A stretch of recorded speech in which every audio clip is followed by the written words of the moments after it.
Excel PU college ಗುರುವಾಯಿನಕೆರೆ, ಕರ್ನಾಟಕದ number 1 PU college. Admissions open now. Davanagere ದಕ್ಷಿಣ ಉಪಚುನಾವಣೆಯ ಫಲಿತಾಂಶ ಪ್ರಕಟವಾಗಲಿದೆ.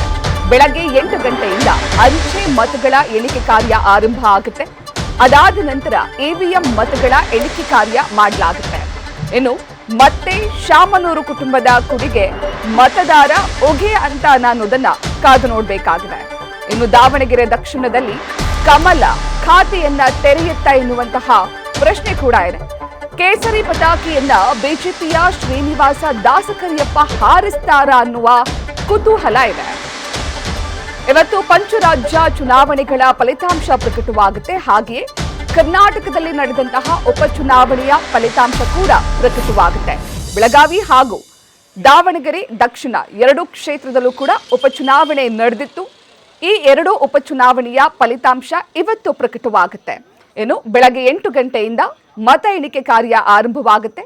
ಮೊದಲಿಗೆ 8 ಗಂಟೆಗೆ ಅಂಚೆ ಮತಗಳ ಎಣಿಕೆಯನ್ನ ಮಾಡಲಾಗುತ್ತೆ. ಅದಾದ ನಂತರ ಇವಿಎಂ ಮತಗಳ ಎಣಿಕೆಯನ್ನ ಮಾಡಲಾಗುತ್ತೆ. ಇನ್ನು ದಾವಣಗೆರೆ ದಕ್ಷಿಣ ಕ್ಷೇತ್ರದಲ್ಲಿ ಕಾಂಗ್ರೆಸ್ನಿಂದ ಶಾಮನೂರು ಶಿವಶಂಕರಪ್ಪ ಮೊಮ್ಮಗ ಸಮರ್ಥ್ ಸ್ಪರ್ಧೆಯನ್ನ ಮಾಡಿದ್ರೆ, ಬಿಜೆಪಿಯಿಂದ ಶ್ರೀನಿವಾಸ ದಾಸಕರಿಯಪ್ಪ ಸ್ಪರ್ಧಿಸಿದ್ದಾರೆ. ಇನ್ನು ಶಾಮನೂರು ಕುಟುಂಬದ ಕುಡಿ ಸಮರ್ಥ್ ಈ ಬಾರಿ ಗೆಲುವನ್ನ ಸಾಧಿಸಲಿದ್ದಾರೆ ಎನ್ನುವಂತಹ ನಿರೀಕ್ಷೆ ಕಾಂಗ್ರೆಸ್ ಪಾಳೆಯದಲ್ಲಿದ್ರೆ, ಬಿಜೆಪಿಯ ಶ್ರೀನಿವಾಸ ದಾಸಕರಿಯಪ್ಪ 5,000 ಮತಗಳ ಅಂತರದಿಂದ ಗೆಲುವನ್ನ ಸಾಧಿಸುತ್ತಾರೆ ಎನ್ನುವಂತಹ ಭರವಸೆ ಹಾಗೂ ನಿರೀಕ್ಷೆ ಬಿಜೆಪಿ ಪಾಳೆಯದಲ್ಲಿದೆ. ಇನ್ನು ಬಿಜೆಪಿ ಈ ಬಾರಿ ದಾವಣಗೆರೆ ದಕ್ಷಿಣ ಕ್ಷೇತ್ರದಲ್ಲಿ ಗೆಲುವು ಸಾಧಿಸುತ್ತಾ, ಕೇಸರಿ ಪತಾಕಿಯನ್ನ ಹಾರಿಸುತ್ತಾ ಎನ್ನುವಂತಹ ನಿರೀಕ್ಷೆ ಕೂಡ ಇದೆ.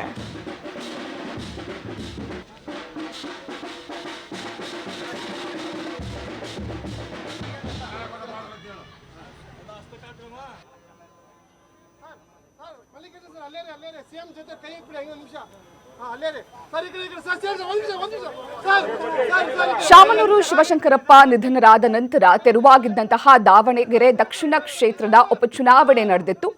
ಈ ಉಪಚುನಾವಣೆಯ ಫಲಿತಾಂಶ ಇವತ್ತು ಪ್ರಕಟವಾಗಲಿದೆ.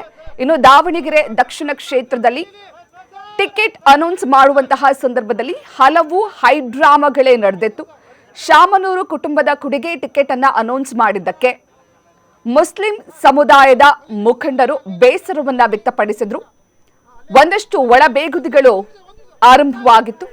ನಂತರ ಕಾಂಗ್ರೆಸ್ನ ಹಿರಿಯ ನಾಯಕರು ದಾವಣಗೆರೆ ದಕ್ಷಿಣ ಕ್ಷೇತ್ರಕ್ಕೆ ತೆರಳಿ ಒಂದಷ್ಟು ಬೇಸರವನ್ನ ತಣಿಸುವಂತಹ ಕೆಲಸವನ್ನ ಕೂಡ ಮಾಡಿದ್ರು. ಆಗ ಕಾಂಗ್ರೆಸ್ನಲ್ಲಿ ಶುರುವಾಗಿದ್ದಂತಹ ಒಳಜಗಳ ಬಿಜೆಪಿಗೆ ಅಸ್ತ್ರವಾಗುತ್ತೆ ಎನ್ನುವಂತಹ ನಿರೀಕ್ಷೆ ಇದೆ.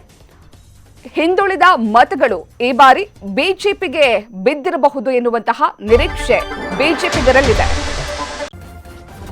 ನ್ಯೂಸ್ ಫಸ್ಟ್ ನಿರ್ಭೀತಿಯಿಂದ ನಿಮ್ಮ ಪರವಾಗಿ.